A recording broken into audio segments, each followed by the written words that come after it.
no nos podemos quedar más de las 6 de la tarde. Y entonces, bueno, tenemos que empezar porque si no, igual lo vamos a firmar, así que si pierdes la primera parte, lo va a tener. Después déjame tus datos, así yo te mando también el celular. Bueno, buen día a todos. Gracias por estar otra vez acá. Creo que soy hormigón, sé lo que cuesta madrugar. Algunos les gusta, pero a mí no, así que les agradezco.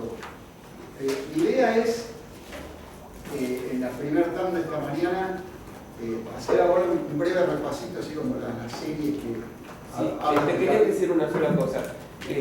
Mirando el programa de ayer, hay un puntito que no, por el apuro que no tocamos, algo B que le puse porque en eso siempre hay mucha controversia, en mercado y medio ambiente. Ah, ok. Perfecto. Y un repaso de lo que vimos ayer rápidamente para los que no estuvieron, para refrescar y seguir con los temas. Y la idea sería antes del break del almuerzo, terminar con el Tenemos un break a las 10 y pico. Ah, 10 y pico, que después el otro. 10 y media, sí. Claro. Antes del segundo break, terminar con el tema de moneda y que para la tarde nos quede mercado laboral, política fiscal y comercio exterior y tratar de liberarlos lo más rápido posible. La idea de este curso básicamente es un curso de teoría económica, pero como se ha dicho y yo comparto, no hay nada más práctico que una buena teoría. Si no manejamos teoría, para eso somos seres racionales, tenemos un cerebro, podemos elaborar conceptos y no nos manejamos como una hoja de viento que cae donde cae. Entonces, una buena teoría, ¿cuándo podemos decir que existe? Cuando nos explica la realidad, cuando nos permite llegar a la verdad, cuando relaciona las causas de algo con sus consecuencias, las causas y efectos, establece los nexos causales. La teoría que yo defiendo creo que es la que más describe de manera fehaciente, o mejor describe de manera fehaciente la realidad, por eso la sigo, ¿no? Porque soy fanático de algo y sigo sin analizarlo. Entonces, mi idea es darles herramientas teóricas y compartir una perspectiva nueva desde un punto de vista económico distinto de que uno aprende en universidades o escucha en los medios o dialoga con seres queridos, con amigos, etcétera, etcétera. Es decir, recordar que la biblioteca tiene otro rinconcito con otros tipos de libros y tratar de por lo menos conocerlos, digamos. Después cada uno sabrá si le gusta lo que dicen esas lecturas o no. Entonces, lo que hicimos, como este es el archivo de las cosas que yo hago, son invitados a hacerme llegar material, artículos, todo lo que quieran para compartir en el blog o en las redes sociales.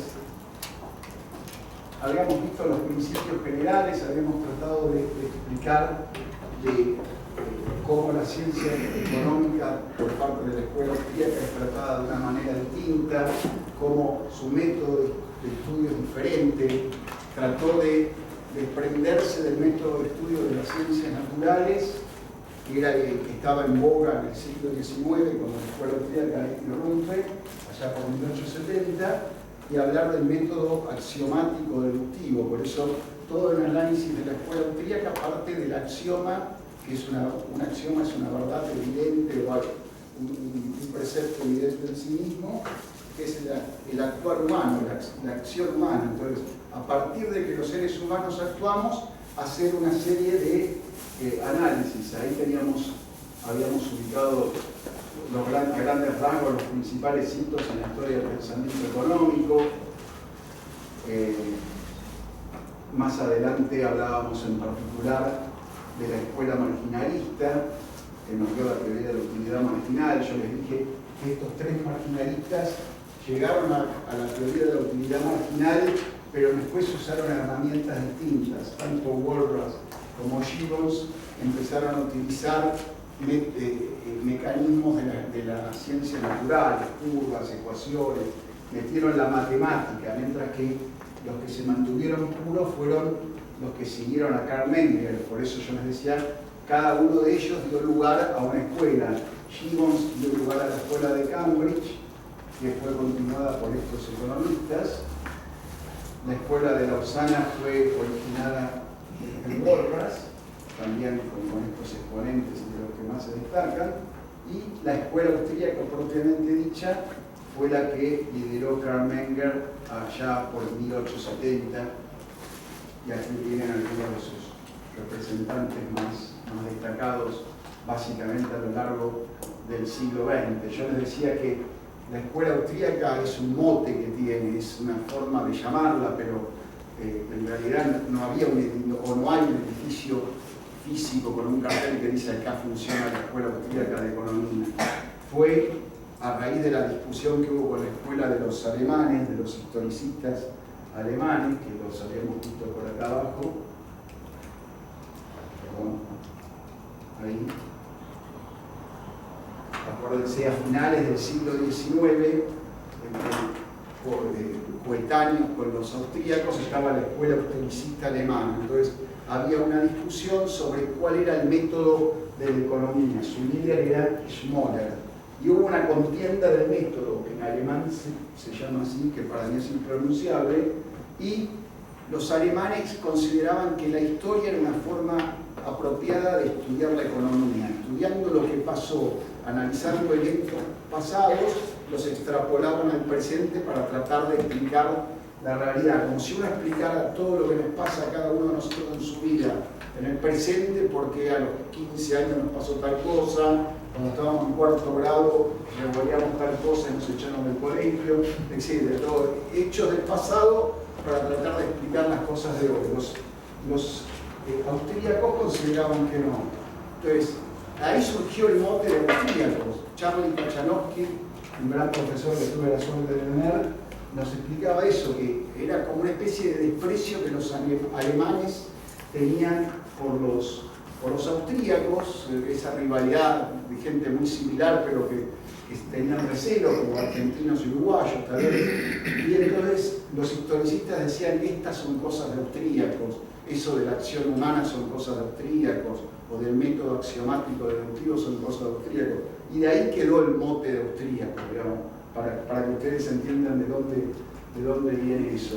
Entonces, avanzando rápidamente, la escuela austríaca propiamente dicha es la que lidera Karl Menger, y aquí tienen sus grandes representantes, que después se convierte en una escuela básicamente estadounidense y en parte británica, porque Mises y Hayek en el siglo XX, escapando de la barbarie nazi en Europa, escapan de Austria y Mises se va a Nueva York y Friedrich von Hayek se va a la London School of Economics en Londres. Así que de ahí continúa esta escuela a lo largo del siglo XX, desde la época de la Segunda Guerra en adelante.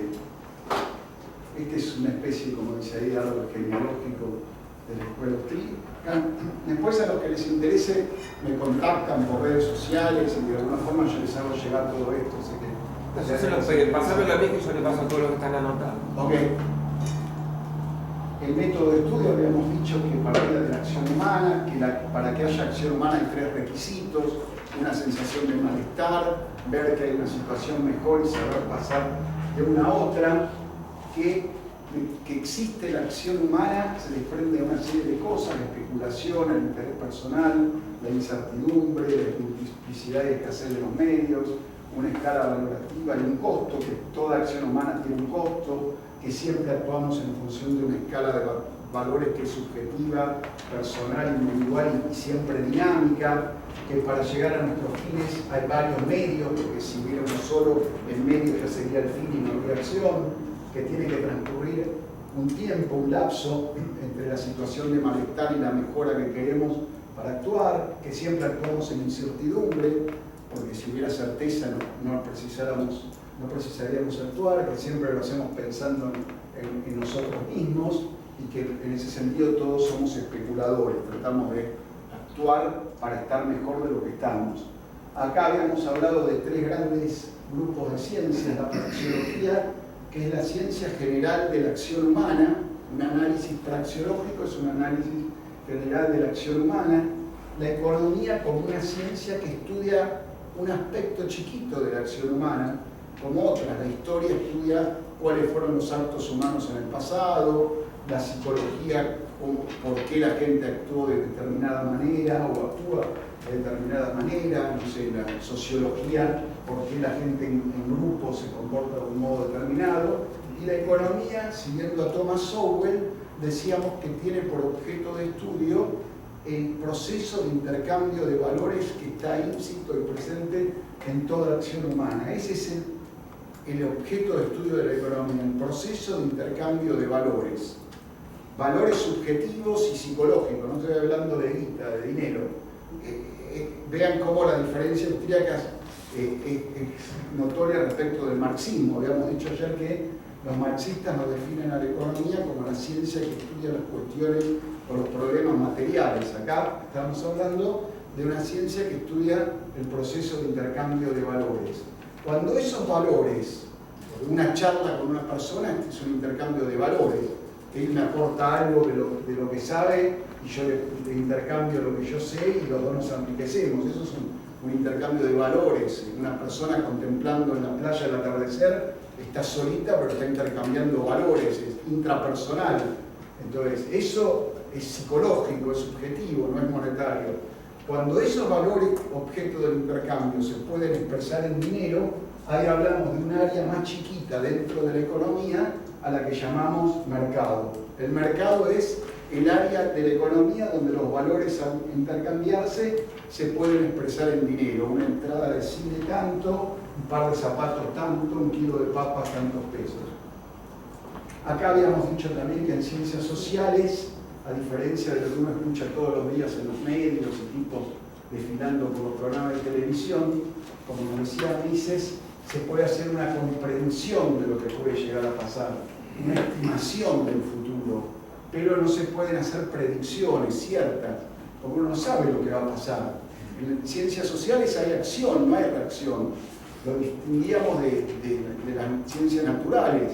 El agua siempre hierve a los 100 grados centígrados. Yo puedo predecir que un tipo en Calcuta prendiendo un mechero de ven y arriba una probeta con agua, cuando alcance los 100 grados va a hervir, lo puedo predecir, pero yo no puedo estimar qué es lo que va a pasar en una sociedad o en un mercado o cómo se va a comportar la gente.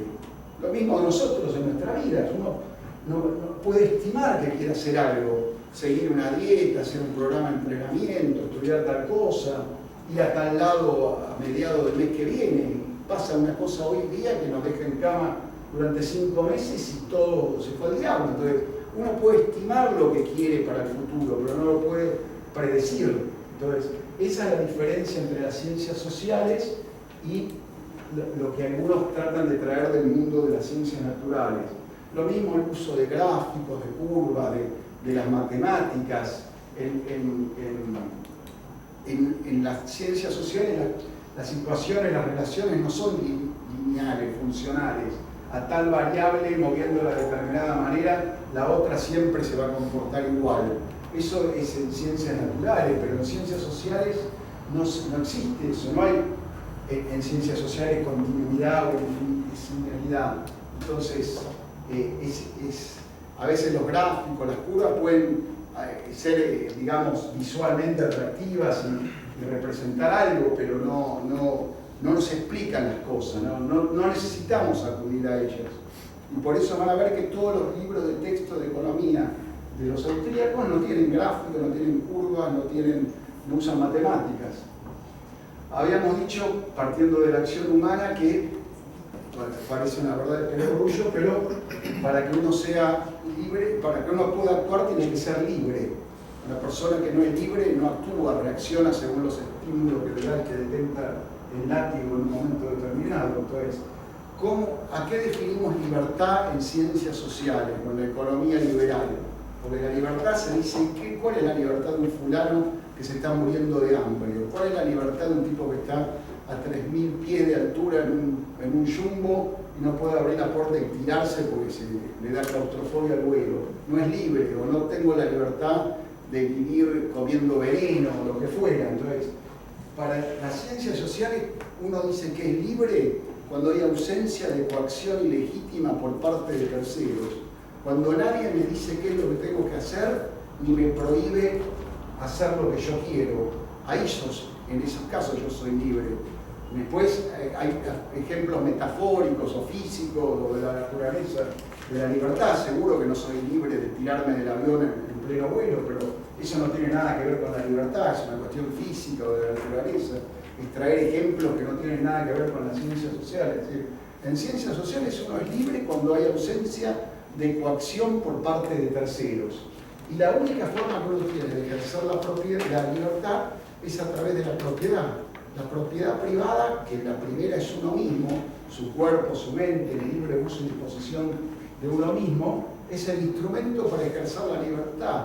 Todas las sociedades, todos los sistemas, todos los regímenes que tienen intención de cercenar la libertad se meten con la propiedad privada. Los fascistas de facto la prohíben o la limitan en el ejercicio diario, y los socialistas directamente más sinceros, como lo hacemos ayer, la suprimen, pero los esclavos en el Imperio Romano no tenían el derecho a la propiedad que tenían los ciudadanos de Roma, porque si eran propietarios ya no podían ser esclavos. Entonces, ese es el punto. Cuando hay propiedad, uno puede ejercer su libertad. Estos dos conceptos van juntitos, ¿no? No puede haber una sociedad que dice acá somos libres, pero la propiedad está restringida o limitada. Después habíamos visto, haciendo el repaso de ayer, el tema del valor, de qué depende el valor de las cosas. Algo que uno escucha a diario también, comentarios que parece que desconocen todo este tema, que ya tiene más de un siglo de haberse resuelto, o más de 2 siglos de haberse resuelto. Entonces, las teorías que intentaron resolverlo fueron la de la reciprocidad en los cambios, la del costo total de producción, la del valor trabajo, la de la escasez y la teoría de la utilidad. Eran teorías que habíamos dicho eran objetivas, es decir, según estos argumentos que se dieron desde los escolásticos hasta mediados del siglo XIX, es decir, desde la Edad Media del siglo XIII hasta mediados del siglo XIX, se explicaba de manera objetiva el valor, como que el valor estaba en las cosas, era algo íncito a los objetos, a los bienes, a las cosas, o a un servicio, lo que fuera. Entonces, uno, porque decían que para que hubiese un intercambio justo, lo que se daba tenía que ser equivalente a lo que se recibía. Vimos ayer cómo, si eso es así, no hay intercambio. Toda persona actúa para ganar algo. El que se rasca la nariz es para que le deje que le picar. Si sabe que le va a seguir picando, no se la rasca. Entonces, cuando uno va al cine es porque valora más la película que la plata que deja en la boletería. Entonces, si le da lo mismo, no va al cine. Entonces, si las cosas que se intercambian son valoradas igual, no hay intercambio. Uno intercambia cuando valora más lo que recibe que lo que está entregando. O hace, en realidad, todo en la vida lo hacemos pensando en eso, a priori. Tal vez después de que hicimos la acción, las cosas nos salió mal y uno dice, ¿para qué diablos salí? Me voy a quedar en mi casa. Pero a priori, si uno encara algo, es porque piensa que va a venirse con algo mejor de lo que tiene que dar. La teoría del costo de producción decía que cuanto más costo total de producción algo tuviese incorporado, más valioso sería. La teoría del valor trabajo de Marx, esta era de los clásicos de Adam Smith, de Alberto Ricardo, de Juan Bautista Say.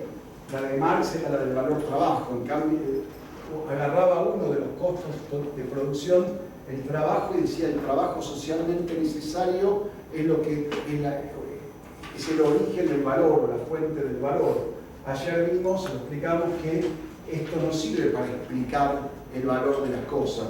Paul McCartney escribió Yesterday en media hora y vale más para la humanidad que una chacarera que pueda ser un tío mío encerrado en un garaje durante un semestre. Entonces, que algo tenga mucho trabajo no quiere decir que la gente lo valore. O una película puede haber sido rodada en 4 meses y ser vista y valorada por mucha gente, respecto de otra que llevó años hacerlo, o lo que fuera, una obra literaria, lo que fuera. El costo de producción lo mismo, que algo tenga incorporado mucho costo no implica que sea valioso. Y la teoría de la escasez y la utilidad, esta decía que las cosas escasas son las valiosas y estas que las cosas útiles. Hay muchas cosas escasas que ya para nosotros no tienen valor, qué sé yo, los televisores blanco y negro, que habíamos dicho ayer, o las carretas, o un auto destartalado de los años 60 o 40. Y la utilidad, ¿por qué? Si la utilidad es fuente de valor, ¿por qué el champán vale más que la leche o que el agua? Es decir, hay algo más que esto. Todo esto, de manera objetiva, no pudo explicar la fuente del valor. Entonces aparece en 1870 con los marginalistas la teoría subjetiva del valor, que nos dice que el valor no está en las cosas, sino que el valor está en uno. Las cosas son cosas.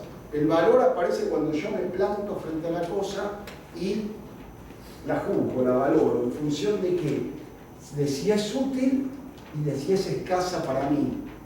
Tiene que reunir todo lo que es valioso para nosotros, tiene que reunir algunas de estas, ambas cosas. Este binomio, utilidad, escasez. Todo lo que valoramos en la vida, desde un lugar, una persona, un hecho, un objeto, un servicio, es porque es útil y es escaso. El oxígeno es útil, pero al no ser escaso, no nos estamos mordiendo los labios todo el día pensando a ver si vamos a poder respirar dentro de un rato. Y algo puede ser escaso, no sé, caer enfermo cada tanto a lo largo del año, pero no por eso es útil, entonces no valoramos caer con gripe o con paperas o con enfermedad que fuere. Entonces, las cosas que uno valora es porque son útiles y son escasas, reúne esos dos requisitos. La teoría de la utilidad marginal se complementa con esto, es la otra cara de la moneda de la teoría subjetiva del valor. La teoría de la utilidad marginal nos dice: nosotros valoramos algo cuando es útil y es escaso. ¿Qué pasa cuando tenemos varias unidades de ese bien? Entonces, la utilidad marginal nos dice que el valor es inversamente proporcional al número de unidades. Cuanto más tenemos de algo, menos lo valoramos. Eso suena duro, pero parecería que es algo, digamos, ¿cómo podría decir?, imposible de solucionar ese tema. Es decir, la abundancia de algo hace que le restemos valor, porque deja de ser escaso, es cada vez menos escaso. Para la misma necesidad que satisface, lo tenemos en abundancia. Entonces, cuanto más tenemos de algo, menos lo valoramos. Cuando ese algo se hace más escaso, ahí aprendemos a valorarlo. Uno valora la energía eléctrica o el agua cuando prende el interruptor y no se prende la lamparita, o cuando se quiere ir a duchar y no caen ni 2 gotas, y valora lo que, no sé, los días de sol en el verano, cuando estamos en agosto con 10 bajo cero, y así todo, digamos.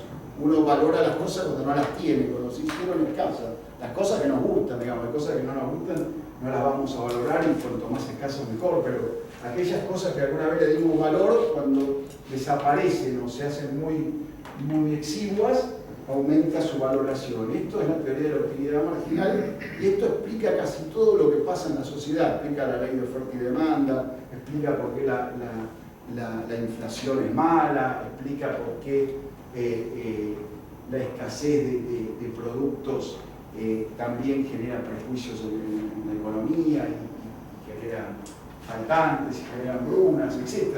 La utilidad marginal nos explica un montón de situaciones de la vida de todos los días. Después habíamos hablado del precio, habíamos dicho que hasta ese momento estábamos hablando de valores y que valor no era igual a precio. Es decir, el valor es algo previo al precio. Existen precios porque previamente hubo valores. Y habíamos dicho que la definición de precio era el numerito que expresa las interacciones de las valoraciones de compradores y vendedores. El precio lo que hace es expresar el cruce de las valoraciones de los que tienen la cosa y de los que la quieren tener. Ese cruce, ese numerito expresa ese cruce y lo llamamos precio. Expresa y no mide, porque al ser valores subjetivos no hay unidad de medida, y como decíamos recién, precio no es igual al valor. Cuando 2 o más personas valoran algo, ahí es cuando aparece el precio de ese algo. Las funciones de los precios habíamos dicho que son insustituibles. No hay otro mecanismo que no sea el mágico mecanismo de los precios que pueda cumplir las funciones que tienen los precios para la economía, para la sociedad. La primera es limpiar el mercado, hacer oferta y demanda iguales. Cuando el precio lo establecemos nosotros, cuando el precio es votado por la democracia, que es el mercado a cada instante, los productos, los bienes y los servicios no faltan ni sobran, digamos. La oferta se encuentra con su demanda. Todo lo que nosotros querramos comprar al precio de mercado, alguien nos lo va a vender, lo que sea, lo más primitivo, lo más absurdo, lo más aberrante, lo que ustedes quieran. Si nadie se mete en el medio de entre el que levanta la manito que dice yo le mando y el que la levanta del otro lado y dice yo te lo doy, y se ponen de acuerdo en el precio, bueno, oferta y demanda siempre se van a juntar. Y la segunda función es la señal o guía para asignar los escasos recursos productivos. No hay otra forma. Habíamos dicho que eso sería un imaginario tablero de millones de precios. Imagínense que hay muchas más lucecitas que esas, que cada una es un bien, es un servicio, que hay más colores que los que están acá representados, que tiran de distinta manera. Entonces, eso es lo que el tablero, digamos, cuando en la noche de las elecciones van dando los datos a medida que van sacando los votos de las urnas, bueno, eso es segundo a segundo cómo la gente está votando por las cosas. Aumenta el precio de tal galletita, hay más demanda de esa galletita, quiere decir que conviene dedicarse a producirla. Bajó el precio de, no sé, de las camperas de cuero, entonces indica que hoy día, dado los escasos recursos, no conviene seguir insistiendo en ofrecer camperas de cuero, y ahí todo.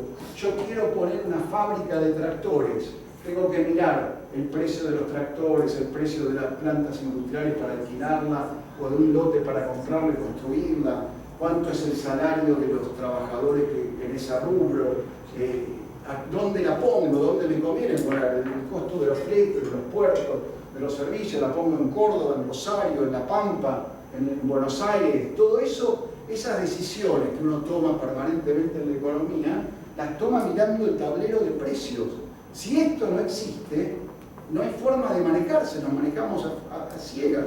No hay forma de hacer cálculo económico, no hay forma de proyectar, no hay forma de poder hacer análisis financiero, análisis económico. Entonces, cuando esto no puede existir por dos cosas, porque es un sistema comunista, socialista o fascista que lo apaga directamente. Dice, acá no hay derecho de propiedad, las decisiones se toman de los distintos ministerios, y esto es una mentira, es un verso de una secta elitista que defiende el capital. Esto no interesa. Acá la democracia es cuando la gente vota a nosotros, y como la gente es estúpida, al otro día de los resultados los únicos genios somos los que ganamos y vamos a tomar las decisiones por ellos. Entonces, eso se puede apagar por un sistema político que no cree en el mercado. O también se puede trastocar con la inflación. Lo vamos a ver en un ratito. Si hay un proceso inflacionario que distorsiona los precios, las luces empiezan a cambiar de color, pero yo no sé si el precio de los gimnasios sube porque hay más gente que quiere hacer deporte o porque la inflación sube la tarifa mensual del gimnasio. ¿Y qué hago? Yo quiero poner un gimnasio, ¿lo pongo o no lo pongo? Y ahí tengo mis dudas. Entonces, en una economía inflacionaria, esto no sirve, esto es trastocado, como si un loco se puso a jugar a la noche con las lucecitas y las pintó del color que quería, o hackeó el sistema y las está iluminando como él se le canta. Entonces, lo importante es que esta es la democracia más pura. Entonces, cuando haya gente que nos diga que ama la democracia, hay que decir, entonces viejo, que es un fanático de la economía de mercado, que el tipo lo va a mirar horrorizado y va a decir, si es la democracia más perfecta, comprando y vendiendo en el mercado, en la feria, en la farmacia, en el campo, en la chacra, en la oficina, donde sea. Hay gente votando permanentemente. Lo que me da me gusta, lo premio, compro. Lo que me da aquel es una porquería, no voy más ahí. Entonces, esa es la democracia del mercado. Y acá habíamos visto ejemplos de cómo se determina el precio, que no los voy a alcanzar de nuevo con eso, pero eran ejemplos para demostrar cómo la primera función del mercado, del precio del mercado, que era hacer oferta y demanda iguales. Son ejemplos de vendedores y compradores que, recuerden esa regla, que como compradores tratamos de pagarlo menos y como vendedores de obtenerlo más. Entonces, en todo intercambio siempre hay un piso que pone el vendedor que nos dice por lo menos quiero tanto, y hay un techo que pone el comprador que dice yo hasta acá puedo pagar. Entonces, entre estos dos, en algún puntito va a aparecer el precio, dependerá de la capacidad de regateo, de la gana. Hay grupos étnicos o gente que le gusta más regatear, gente, yo no he ido a Turquía, pero gente que ha ido a Estambul, me dicen los mercados, los tipos se enojan si vos no les pedías el precio, quieren regatear, no sé. Aparentemente es algo que les fascina hacer. Bueno, en otras sociedades tal vez estamos menos acostumbrados a hacerlo. Eso era cuando había un solo vendedor y muchos compradores. En este caso al revés, cuando había un solo comprador y varios vendedores, cómo se determina el precio. Y acá el ejemplo de todos los días, así se determina el dólar en el mercado libre, el blue, el mal llamado blue en su momento. Hay gente comprando y vendiendo y el precio tiene que aparecer en un punto donde deje la igual cantidad de vendedores que de compradores. Acuérdense, el precio iguala oferta y demanda. Si hay tantos compradores y tantos vendedores, tiene que quedar parejo el número de los que pueden acceder a hacer la transacción, porque si no, no estaría limpiándose el mercado. Después habíamos visto la ley de oferta y demanda, que era el cruce de la ley de oferta y de la ley de la demanda. La ley de la oferta era que a mayor precio, mayor oferta, a menor precio, menor oferta. Que era la oferta varía de manera directamente proporcional con el precio. Y que a su vez eso es como un carrusel donde también decimos que a mayor oferta, menor precio. Entonces, si a mayor oferta, menor precio, a menor precio, menor oferta. Entonces, si esto sube, esto baja y afecta después la demanda, digamos. Si se acomoda, lo vamos a ver en el tercer ejemplo. Esta es la ley de demanda, que es el caso inverso. La demanda es inversamente proporcional, como juega con el precio. A más precio, menor demanda, a menor precio, mayor demanda, es inversamente proporcional. Más demanda, más precio también en ese carrusel. Y acá tenemos los dos ejemplos de la carecita permanente. Aumenta la demanda, es decir, hay más gente que quiere comprar, sube el precio. Cuando sube el precio es señal para que aparezcan más vendedores, aumenta la oferta. Este hecho, a través del tablero de precios, genera esto. Se iguala la oferta y la demanda. Y después, paulatinamente, al aumentar la oferta, bajará el precio. Al bajar el precio, después vamos a tener que bajar la oferta y permanentemente, todo esto está girando permanentemente. Ayer decíamos que no existe un precio de equilibrio, que la economía nunca está en equilibrio, que tiende al equilibrio, como nosotros buscando la felicidad, que cada vez que llegamos a tener algo se nos antoja otra cosa nueva y se nos va corriendo un poquito hacia adelante. Bueno, el precio en la economía tiende al equilibrio, pero nunca llega, porque si hubiese equilibrio no hubiese acción. Entonces sería la inacción o la ausencia de acción. Entonces tiende al equilibrio, pero nunca llega a él. Esto está en constante agitación, digamos. Siempre, esto lo aplica a mucha gente que a veces ni siquiera sabe que lo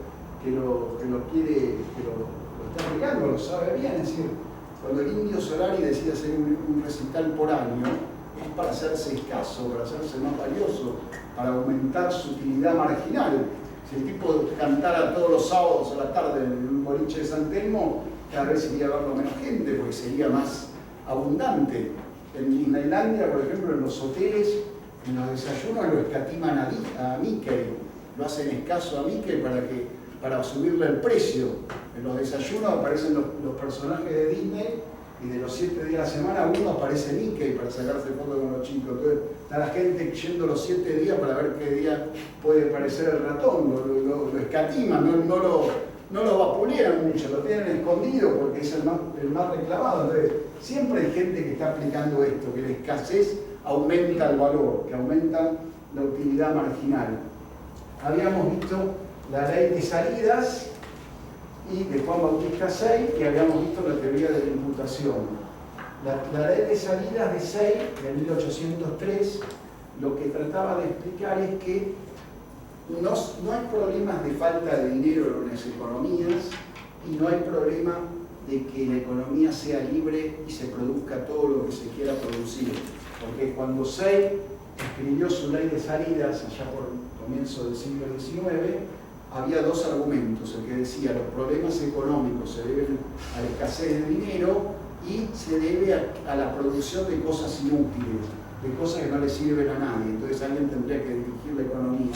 Say dijo, la cantidad de dinero que exista se adecua, se adapta a la cantidad de bienes y servicios, no es cuestión de problemas económicos que la cantidad de dinero sea X más o X más al cuadrado.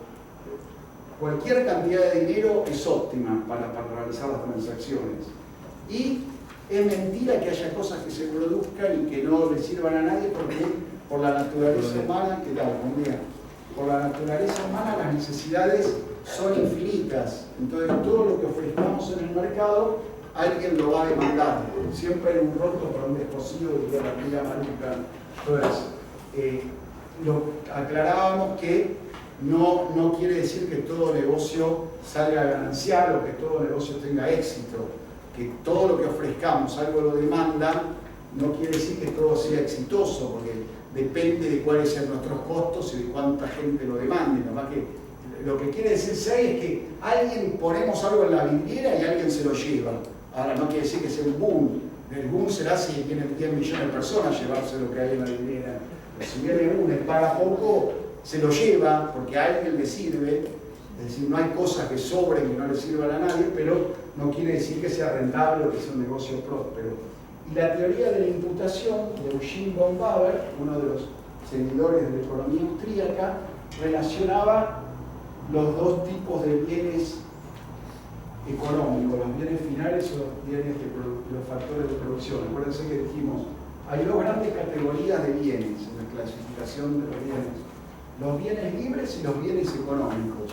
Un bien es libre cuando respecto de lo que se lo necesita abunda. El oxígeno en la tierra en circunstancias normales.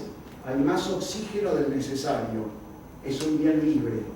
Los bienes económicos son el grueso de los bienes y servicios que nos rodean y son por definición escasos. Hay que economizarlos, hay que asignarlos correctamente. Entonces, respecto de lo que se los necesita, son siempre escasos. Y los económicos se dividen en bienes finales o de consumo que directamente satisfacen nuestras necesidades, un celular, un auto, un par de zapatos, y los factores de producción que sirven para fabricar los bienes de consumo, que son de origen natural la tierra, los bienes de capital y los recursos humanos o el trabajo. La teoría de la imputación trataba de ver, en este caso, cuál es el bien qué bien influye respecto del otro. Es decir, el precio de los bienes finales o de consumo influye en el precio de los factores de producción o es al revés. Yo había dicho que el común de la gente va a considerar que es al revés. La gente va a pensar que el precio de un automóvil es la suma de todos los factores de producción que están dentro del auto más un margen de ganancia y ahí tenemos el precio del auto, ¿no? Dejamos de lado el 70% de carga tributaria en países socialistoides, pero no lo incorporamos en esto. Pero la gente va a pensar que esto influye sobre esto. En realidad, von Bauer nos dice que el proceso de juzgamiento en el mercado es al revés.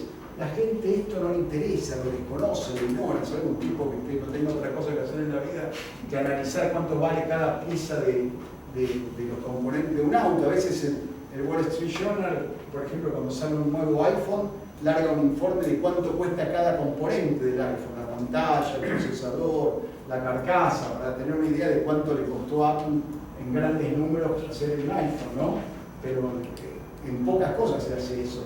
Pero la gente común no nos interesa esto. Entonces nosotros juzgamos el bien final y eso indirectamente hace que le demos valor a los factores de producción, a la tierra, el capital, el trabajo. El ejemplo de Mises era la estrella de cine. Cuando uno va al cine y paga la entrada, va a ver determinado actor. ¿Por qué ese actor o actriz ganan 20 millones de dólares por una semana de trabajo y ganan 10 millones de veces más que el cameraman, el que tira cables, el iluminador, la maquilladora? Y porque a nosotros nos interesa quién es el cameraman. Nosotros queremos ver a fulano de tal, en la comedia, en el policial, en la serie, digamos, Varadera se James Bond, lo irá a ver la madre por piedad, pero no va nadie. Entonces, la gente es la que determina cuánto gana la celebridad, no la bondad del tipo de Hollywood. Del estudio de Hollywood le quisiera pagar 2 mangos, pero sabe que no lo contrata y sabe que si aparece él la gente va a pagar y va a demandar más esa película. Entonces, nosotros juzgamos bienes finales e indirectamente estamos juzgando los factores de producción.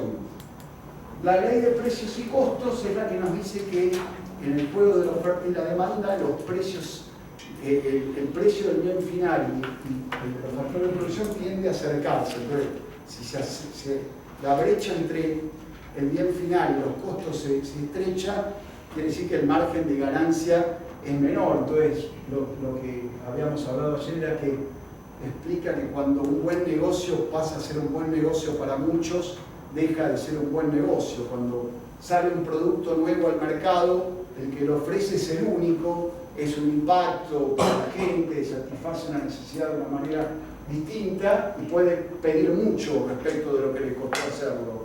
Pero si el mercado es libre, cuando el precio de ese bien sale y genera digamos, un lucro importante, todos los que están viendo, tratando de hacer negocios en el mercado, van a copiarlo y van a competir contra él. Cuando el Walkman lo lanzó Sony en los 70, ganaban tanto los de Sony que Sanyo, Panasonic, National o Hitachi o las empresas que existían en el Toshiba, que existían en esa época, empezaron a decir, viejo, hay que fabricar el chirimbolo esto, porque mirá el margen de ganancia que tiene Sony. Entonces, cuando apareció, aparte de Sony, 20 empresas más ofreciendo un Walkman, el precio del bien final bajó porque aumentó la oferta. Entonces, dejó de ser tan buen negocio. Entonces, eso es lo que trata de decirnos en la ley de precios y costos, que el buen negocio en un mercado libre no es siempre, no es eterno, digamos, hay que estar permanentemente innovando. Siguiendo con el repaso de ayer, habíamos visto el proceso del mercado propiamente dicho, y acá tenemos al mercado como un proceso. Y dijimos, mercado libre, propiedad privada y precios es un trinomio que es inseparable. O están los tres o no hay ninguno de ellos. No hay mercado sin propiedad y no hay mercado sin un sistema de precios. No hay precios sin propiedad ni mercado. Es decir, las tres cosas van de la mano y se interrelacionan permanentemente. Y el mercado como un proceso, como el comprar, vender, el juzgar, el valorar permanentemente que vamos haciendo los consumidores en la economía. Es decir, no como un lugar físico ni nada esotérico. El mercado somos nosotros, es la democracia, digamos, del segundo a segundo. Entonces, el tipo que habla de la democracia y no le gusta la economía de mercado es un mentiroso, digamos, o está loco. De las dos cosas hay mucho. Esto decía Mises respecto de la propiedad privada y el liberalismo. Un programa liberal es esencialmente aquel donde hay propiedad privada de los medios de producción. Esa para él era en los años 20, 30 del siglo pasado la esencia del liberalismo. Habíamos visto ayer de compramos o vendemos en el mercado, porque cuando hablamos de la escuela mercantilista del siglo XVI, siglo XVII, siglo XVIII, decíamos que los mercantilistas consideraban que el bienestar de una comunidad estaba dado por acumular metales preciosos. Acuérdense que había sido el descubrimiento de América y cantidades de oro y de plata que antes no había en Europa empezaban a llegar al continente y la gente se entusiasmó y esas ideas mercantilistas hacían que acumular esos metales preciosos fuese como la fuente de bienestar. Entonces, para esta gente, en toda transacción era una desgracia estar del lado del comprador y era lo mejor estar del lado del vendedor. Y llevado al plano de los países, a un país le conviene exportar y es una desgracia tener que importar. Y eso del siglo XVI lo escuchamos esta mañana. Turulo lo estará diciendo en radio en algún programa político esta mañana. La Argentina tiene que exportar, están abriendo las importaciones, que mentira, pero ojalá lo hicieran, pero eso es una desgracia. La doctoresa del Calafate dijo en una conferencia una vez que si fuera por ella que no se importara ni un alfiler del mundo, que nosotros produjésemos todo y que vendamos y tratar de vender todo al resto del planeta. Es, digamos, lo mismo del siglo XVI se sigue repitiendo día a día y uno un poco lo tiene tan imbuido ese argumento falaz que, como decíamos ayer, cuando uno va a una tienda y el tipo nos vende algo, uno espera que nos agradezca. Ahora no se nos ocurre a nosotros agradecerle a él, decirle gracias por tu compra, nos dice el otro, y decirle gracias a vos, porque mirá, yo computadora la sé usar, pero fabricar no, así que si ustedes no me la venden, me quedaría sin ella. Entonces, ambas partes se benefician. No se entiende eso de que en toda transacción libre y voluntaria ambas partes se benefician. Está la idea metida psicológicamente de que esto es dañino, es una desgracia. No me queda más remedio que salir a comprar, ojalá pudiera vender. Salvo un tipo que lo haga por terapia, por hobby o porque se lo prefirió el psiquiatra, nadie vende porque sí. Cuando uno vende es porque está pensando en lo que puede comprar con el fruto de esa venta. Lo ideal sería pasarnos la vida comprando sin tener que vender nada, pero como no vamos a salir a robar y no somos tan agradables como para que nos regalen las cosas, tenemos que vender para comprar, pero la finalidad, el fin último en realidad tendría que ser la compra, o es la compra.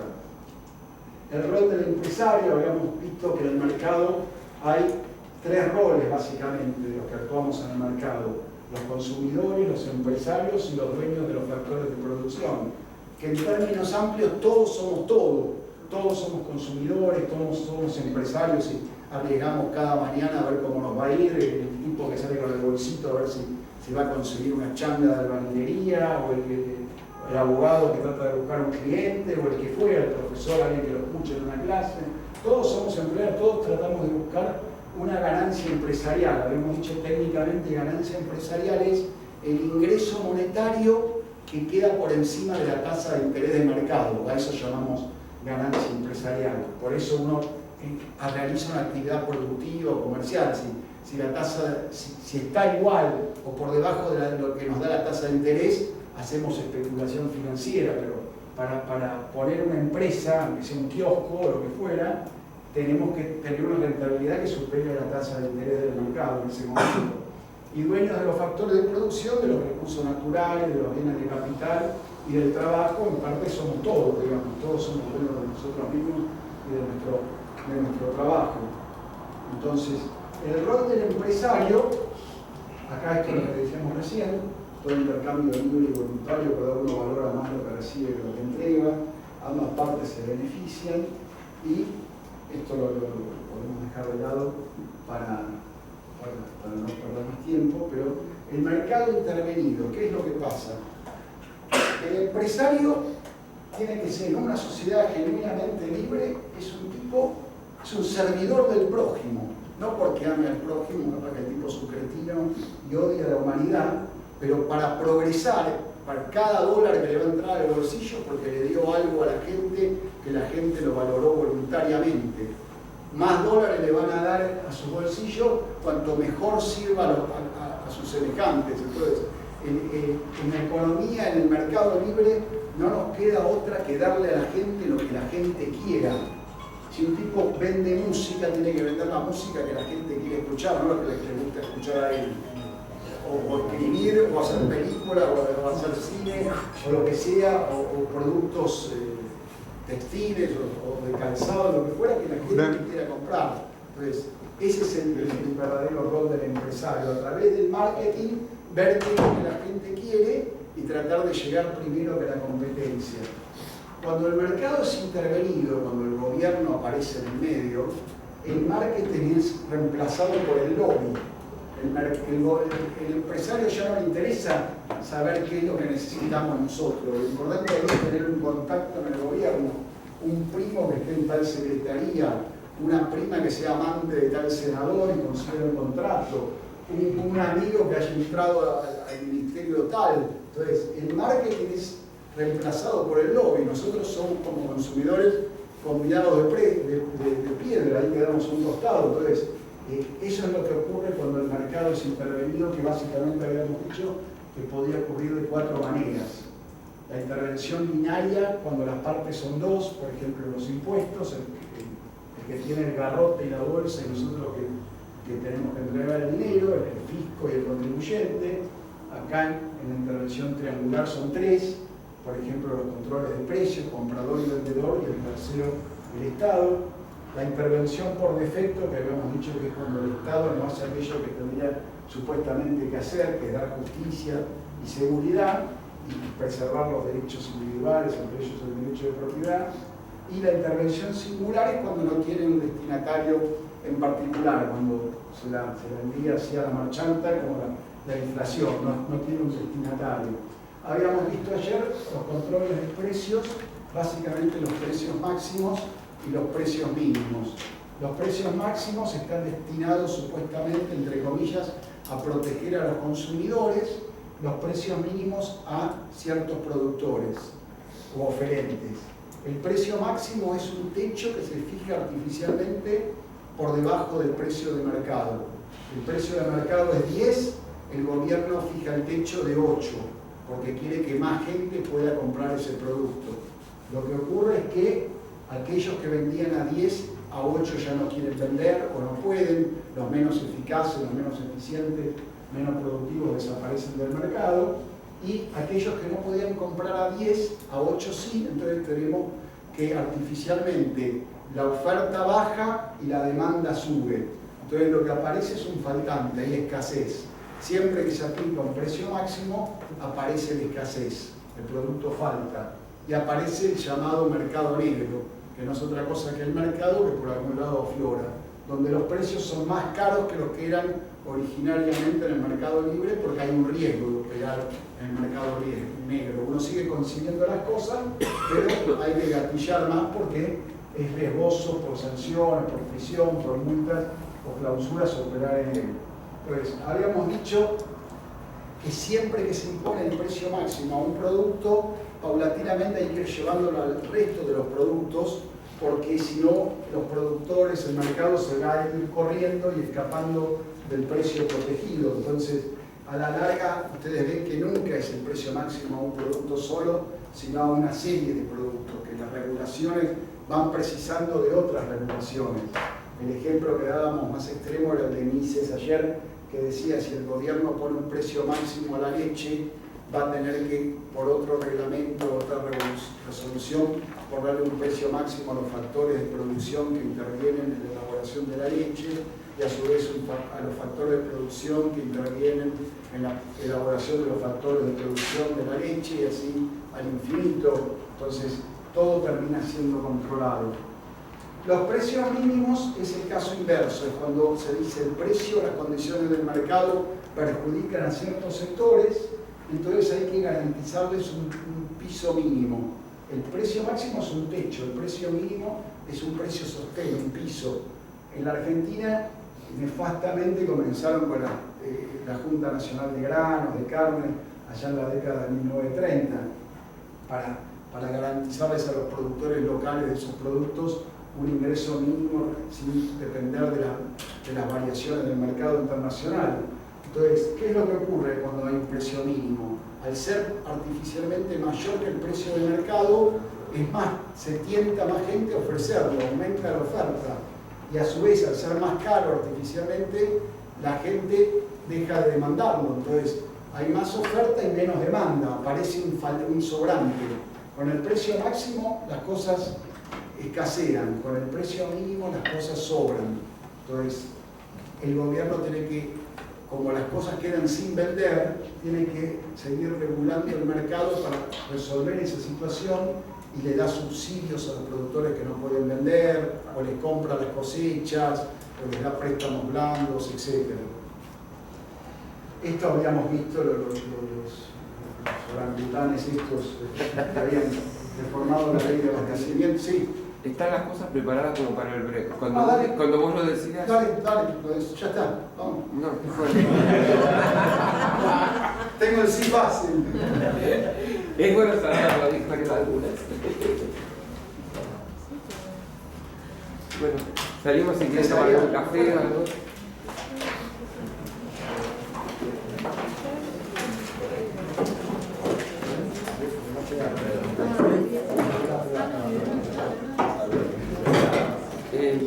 dejar la planillita que tenía ayer. Chicos, voy a dejar la planillita que tenía ayer, en cada fila, la van firmando. El que no vino ayer se agrega y firma. El que vino ayer firma nomás. Vos sos, sí. Bien. Bien.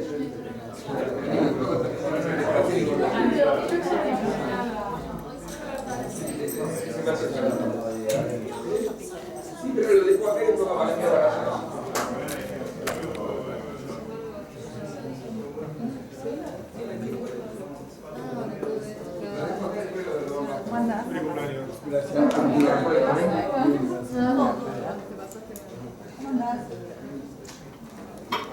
Bueno, pausa.